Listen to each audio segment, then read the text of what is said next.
J'espère que vous tenez le coup. Dans cet épisode, on va s'occuper de la section Possibilities. C'est quoi la section Possibilities? C'est celle-là. Partez en famille ou envie de s'évader. Voilà. Notre site pour l'instant, c'est ça. C'est déjà pas mal du tout. Donc, on va commencer par l'HTML. Dans la section Possibilities. Donc, première chose qu'on va faire, on va utiliser un nouveau tag qui est arrivé avec HTML5, c'est le tag article. Donc, on va faire ça comme ça. Voilà le premier article et voilà le deuxième article. Dans cet article, on va mettre la classe, une div avec une classe overlay. Je m'explique. Vous voyez qu'en fait ici cette image, c'est tout ça. Mais seulement, il y a une div blanche par-dessus qui est légèrement transparente. Si vous regardez bien, on voit un tout petit peu à travers. Donc l'article fait tout ça. Et il y a une div auquel on va donner une classe qu'on va appeler overlay, qu'on va mettre par-dessus, mais juste sur la partie gauche de cet article. Donc voilà notre div, classe overlay. Et dans cette classe overlay, on va mettre ce qu'on voit là. Le partez en famille, le offrez le meilleur à ceux que vous aimez. Donc, le texte partez en famille, juste, c'est exactement la même taille que le texte qu'on avait dans le steps d'avant. Donc, partez en famille. C'était un H4, donc on va mettre H4. Donc, on va écrire le texte. En famille. Pour ce qui est de ce petit texte-là, on va le mettre dans un paragraphe. En fait, avant, on avait mis ça aussi, c'était dans un paragraphe. On va utiliser encore un autre tag. Parce que si vous voyez ce paragraphe-là, il est beaucoup plus petit que celui-là. Donc il nous faut une façon de le différencier. On va utiliser le tag small. Voilà. Je vais copier-coller le texte. Voilà. Pour ceux qui ont la flemme de le copier et de l'écrire directement, vous pouvez normalement, je les ai mis dans la description du cours, vous pouvez le copier-coller vous aussi. Voilà. Et aussi, il y a le petit bouton plus d'infos. Est-ce qu'on a un bouton qui ressemble à ça? Celui-là, mais il n'est pas vraiment à la même taille. C'est quoi? On va créer un nouveau bouton, enfin une nouvelle classe. Donc, on va la mettre sur un lien. On va faire href. On va juste mettre un dièse parce qu'on ne sait pas où on veut que ça renvoie. Plus d'infos. Et on va donner une classe à ce lien. Donc, classe, on avait utilisé button 1, donc on va utiliser maintenant button 2. Donc voilà pour notre article. Je vais copier et coller pour faire le deuxième qui se trouve juste à côté. Donc envie de s'évader à la place de partez en famille. Envie de s'évader. Voilà, et maintenant je vais prendre ce texte et on va le coller ici. Voilà pour notre HTML. Donc voyons voir ce que ça donne dans notre site. Voilà, c'est ici. Bon, je me rends compte d'une chose, c'est que en fait, ces éléments-là, planifier, organiser, les steps, c'était des classes float avec la propriété float left. Donc, le problème, c'est que ça vient directement un peu trop se coller à la fin. Donc, ce qu'on va faire, on va mettre une autre div. J'ai oublié de le faire dans l'épisode d'avant. Là, je suis sur le steps. On va lui donner une classe qu'on va appeler clear. Et sur cette classe, je vais le faire tout de suite directement. Donc, dans style, dans les propriétés générales, c'est-à-dire sous la catégorie générale, on va mettre ici notre classe clear. Faire clear both. Dans ce cas-là, on aurait pu mettre juste clear left, mais pourquoi pas mettre juste clear both si on veut le réutiliser par la suite. Vous voyez, donc là, il y a plus de place maintenant. Très bien. Donc, revenons à notre HTML. À l'épisode précédent, j'avais mis les images que vous voyez ici grâce à la propriété background image. Donc, là aussi, on a des images à mettre. Cette image-là et cette image-là. Mais pour changer, on va le mettre pas directement en créant un ID sur l'élément et en parlant de asset ID depuis le CSS, on va utiliser directement l'attribut style. Et ici, on va écrire background image point URL. Donc, l'URL à mettre, on va mettre le point virgule, c'est image. Donc ça, c'est le lien de notre ici image. Elle s'appelle article image1.jpg. Donc, article-image-1.jpg. Voilà. Juste pour voir que je ne me suis pas trompé. C'est bien ça, elle est là. Ok, elle est mal mise, mais elle est là. On va faire la même chose avec la deuxième. Donc je vais prendre tout le style. Je vais le coller sur l'article d'après. Et on va changer le 1 avec l'image 2. Voilà, nos images elles sont arrivées là. Donc voilà ce qu'on a pour l'instant et voilà ce qu'on doit avoir.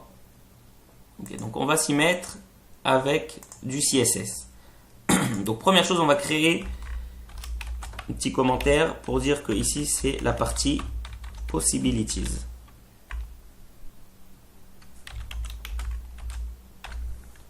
Voilà. Donc on va faire un sélecteur sur notre possibilities et on va lui donner une taille à la section.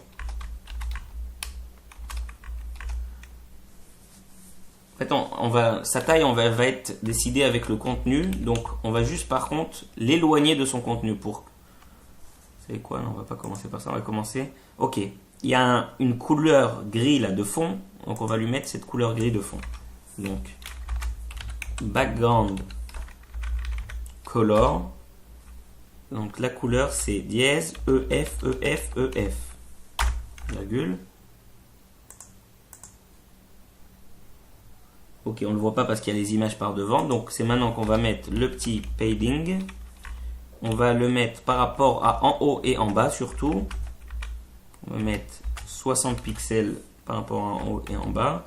Et 0 sur gauche-droite.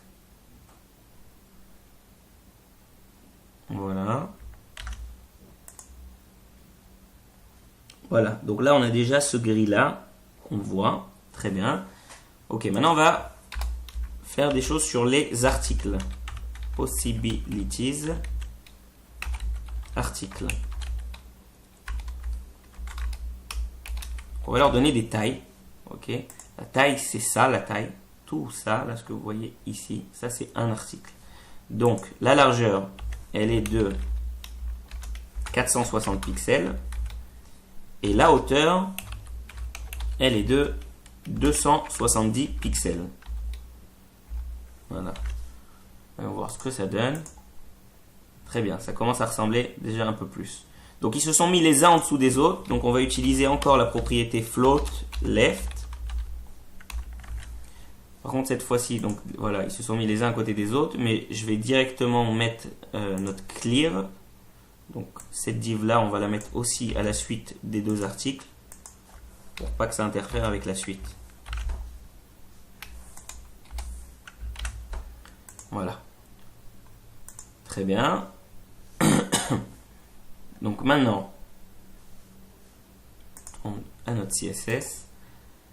Qu'est-ce qu'on veut faire encore? On veut déjà arrondir les bords. Okay, vous voyez que les bords de l'image ici, ils sont carrés, alors que là-bas, ils étaient arrondis. Donc comment on va faire ça? Border radius 10 pixels. Voyons voir ce que ça donne.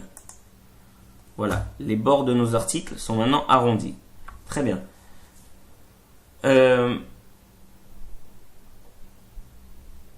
Je vois qu'ici il y a une marge entre les deux, mais j'ai pas envie de la donner au deuxième. Donc ce qu'on va faire, très bien, on va utiliser directement comme ça. On va prendre possibilities article, on va en faire un nouveau sélecteur et on va pas prendre les deux, on va prendre juste le premier, c'est-à-dire le first child. Ok, et ce first child, on va lui faire une marge à droite, ce qui va nous permettre d'espacer ces deux articles. Donc margin right, 20 pixels. Attention, rafraîchis. Voilà. Ok, on se rapproche. Je vais essayer de les mettre au même niveau pour que ça... Très bien. D'accord, donc on va faire comme ça, ce sera encore mieux. Ah, je peux pas le lever plus. Voilà. Très bien. Donc, maintenant, on va s'occuper de notre div overlay. Overlay, c'est ce que je vous ai dit qui était là. C'est-à-dire cette partie blanche qu'on voit. Donc, le mieux, on va faire directement la classe overlay ici. Bon, en général, overlay, ça peut être une classe qui peut être... On aurait pu le mettre sur plusieurs choses. Donc, j'aurais pu mettre avec le possibilities, article, overlay. Mais bon, je vais le mettre directement avec overlay. Ça sera plus simple.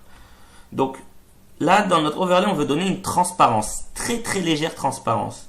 Donc, je ne sais pas si vous vous rappelez, on avait appris pour le background. Si je veux utiliser... Il y a une propriété. Voilà, je vais le faire comme ça. Background. Je peux utiliser une façon d'exprimer une couleur avec la propriété RGBA. Donc, vu que la div là, elle est blanche, donc blanc c'est 255, 255, 255. Et maintenant, on veut jouer avec la transparence. Donc, on va donner par exemple 0, à peine, hein, 0,95. Donc, à savoir que 1 c'est pas transparent du tout et 0 c'est totalement transparent. On va lui donner en même temps aussi une hauteur. Donc, la hauteur... Non, on va pas lui donner de hauteur. On va faire que la hauteur, ça soit 100%. La largeur, on va lui donner, par contre, 190 pixels. Voilà, et on va faire un petit padding pour pas que le contenu monte sur les bords. 20 px. Voilà. Donc, voyons voir ce que ça donne. Non, ça c'était notre site. Voilà, ça se rapproche. Ça se rapproche, ça se rapproche. Je vois ici que je dois arrondir cet angle-là et cet angle-là. Ok, comme l'image qui était en dessous. Donc je vais le faire directement avec border radius.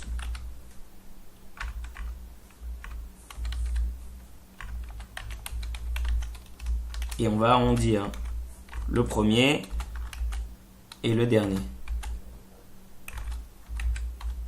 Qui correspond à dire cet angle-là et cet angle-là. Voilà. Très bien. Ok, maintenant, qu'est-ce qui nous manque? Tout d'abord, j'aimerais juste vous montrer la transparence. Si j'avais écrit, par exemple, 0,5 à la place de 0,95, vous voyez, on voit bien l'image au travers. Donc, l'article, c'est tout ça, et le overlay, c'est juste ça. On va le laisser à 0,95. Voilà. Maintenant, on va s'occuper de notre H4 qu'on voit ici, le parter en famille. Donc, comment on va l'atteindre? On va dire c'est les H4 qui sont dans des articles. Et de la même manière, j'aurais pu dire c'est le H4 qui est dans Possibilities, par exemple. Ok, ces H4 qui sont dans l'article, première chose qu'on va faire, vous voyez ce trait-là, il y a un petit trait. Comment on l'a exprimé ce trait? Grâce à une bordure. C'est-à-dire que je vais utiliser une bordure, mais juste en bas. Border bottom de un seul pixel. Donc le style, ça va être solide. Et la couleur, on va faire DDD. Voilà, pour vous montrer. Voilà, ici maintenant on voit ce petit trait. Ok? Maintenant, une autre chose, vu qu'il est collé au texte, on va utiliser le padding bottom pour espacer un peu. Voilà, donc voilà notre trait maintenant toujours là.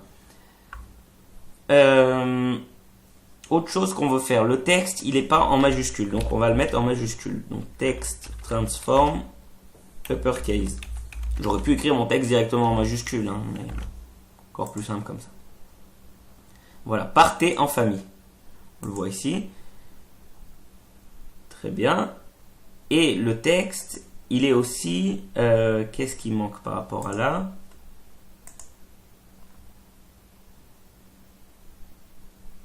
Et déjà, on voit qu'il y a une marge entre l'élément H4 et le paragraphe qui se retrouve en dessous. Donc, je vais écrire aussi cette marge. Margin bottom de 20 pixels.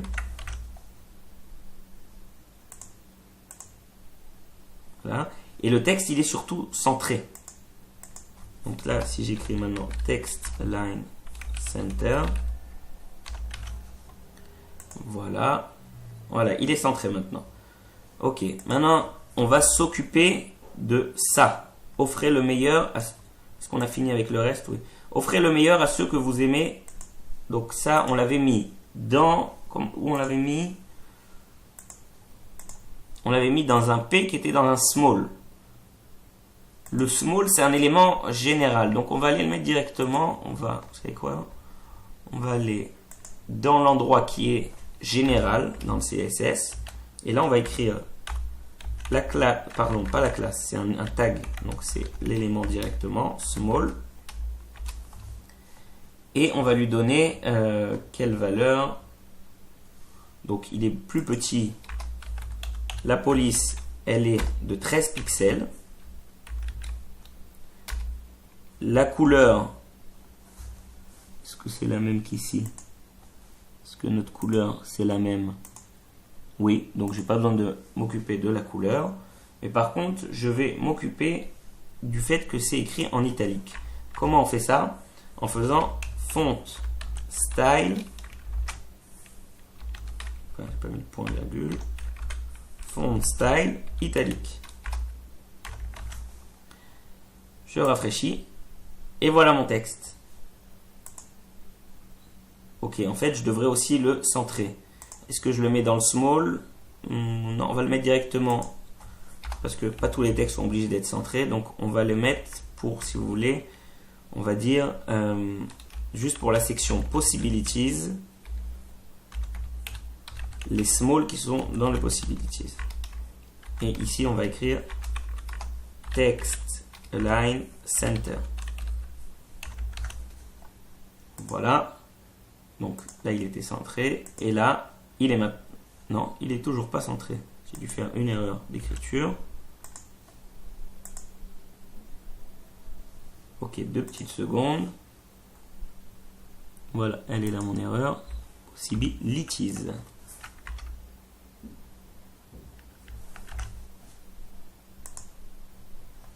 Pardon, elle n'était pas là. Qu'est-ce que j'ai pas bien fait?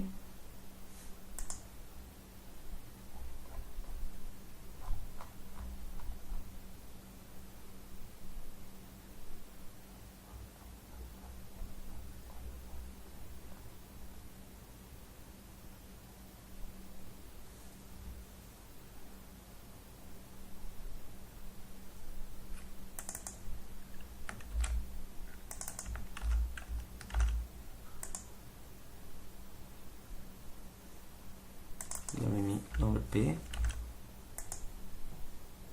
Ok, alors excusez-moi, en fait j'aurais dû le mettre directement dans le paragraphe qui se trouve dans Possibilities.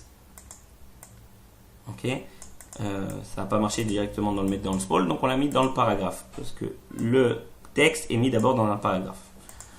Voilà, donc maintenant qu'est-ce qui nous manque? Le petit bouton plus d'infos. Est-ce qu'on a un bouton? Il ressemble, mais il ne fait pas exactement la même taille. Vous savez quoi? On a dit qu'on va... On a créé déjà la classe button 2. Donc maintenant, on va s'en occuper. Button 2. Donc, pour l'instant, on ne le voit même pas du tout parce qu'il n'existe pas. Enfin, il est mis dans le HTML, mais on ne le voit pas dans le CSS. Donc, première chose qu'on va faire, on va lui donner une couleur au texte qui est dedans. La couleur du texte, on avait vu que c'était écrit en blanc. Ensuite, on va faire que le texte, non, on va faire comme ça, background color, une couleur de fond. Le orange qu'on utilise, c'est dièse FF7A00. Voilà.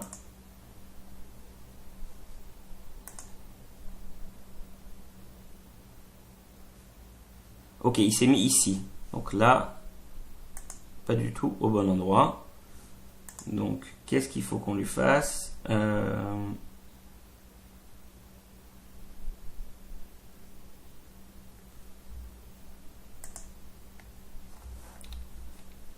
Ok. Donc, background color. Déjà le padding pour le faire bien autour du texte. Padding 6 px en haut et en bas et 20 px à gauche et à droite.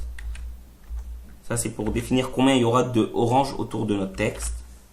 Et maintenant l'orange est devenu à la bonne taille. Bon, aussi il n'est pas arrondi alors qu'il doit être arrondi le bord. Donc on va s'en occuper. Donc border radius 3 pixels.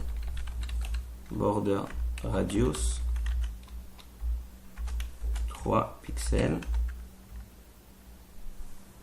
Voilà. Et avant que j'oublie, je vais faire son over aussi. Son over, on veut le faire qu'il devienne bleu quand on passe dessus.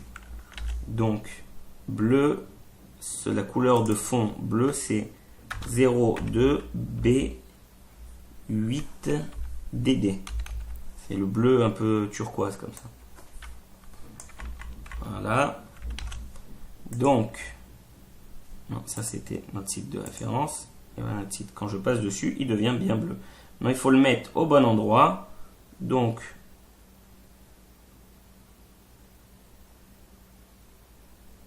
qu'est-ce qui nous manque? C'est moi, voir 2 petites secondes.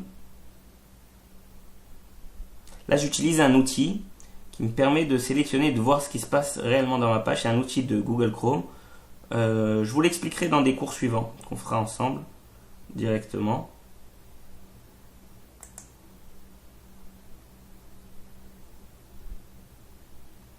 Ah, j'ai tout simplement apparemment pas mis le bouton dans mon overlay. Ok, c'est une erreur de ma part. Donc on le met dans le overlay. Et là aussi, dans le overlay.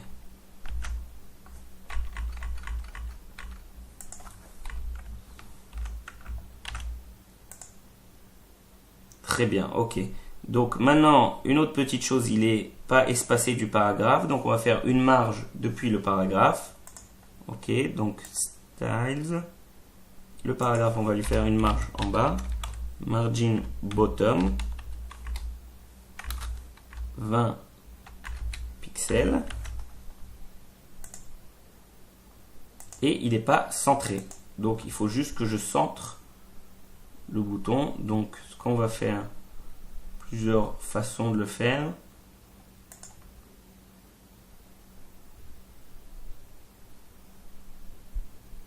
Le mieux, vous savez quoi, est-ce que ça va marcher si je prends directement mon overlay et je lui dis